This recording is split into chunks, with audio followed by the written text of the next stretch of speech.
समय की बात है। एक मकड़ी थी।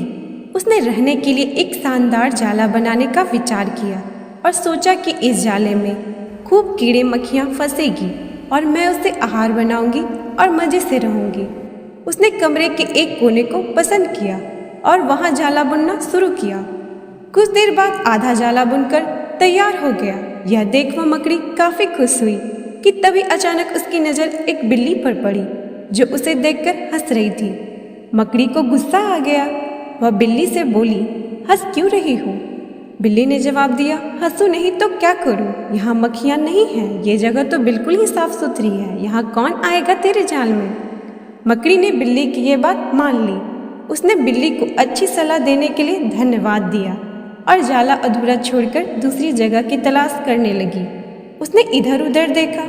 उसे एक खिड़की नजर आई और फिर उसमें जाला बुनना शुरू कर दिया।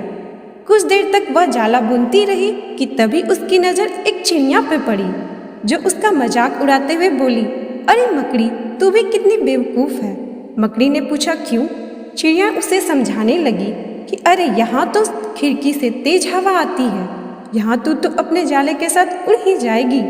मकड़ी को चिड़िया की यह बात सही लगी। उसने तुरंत खिड़की पर जाला बुनना बंद कर दिया और दूसरे स्थान ढूंढने लगी। ढूंढते ढूंढते उसकी नज़र एक अलमारी पर पड़ी।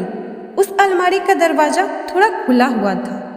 वहाँ जाकर वह जाला बुनने लगी कि तभी एक तितली आई और उसने कहा, इस स्थान पर जाला बनाना व्यर्थ है। यह अलमारी बहुत ही पुरानी हो चुकी है। कुछ ही दिनों में इसे बेच दिया जाएगा। तुम्हारी सारी मेहनत बेकार चली जाएगी।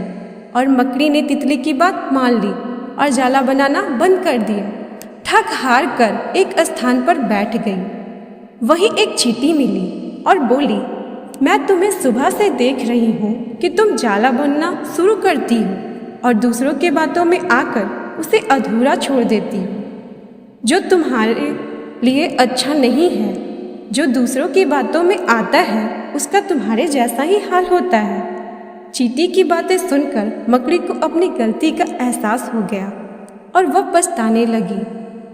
तो दोस्तों, अक्सर हमारे साथ भी ऐसा ही होता है कि हम किसी नए काम को शुरू करते हैं और नकारात्मक मानसिकता के लोग आकर हमें हतोत्साहित करने लगते हैं। वे भविष्य की परेशानियां और समस्याएं गिनाकर हमारे हौसले को तोड़ने की कोशिश करते हैं।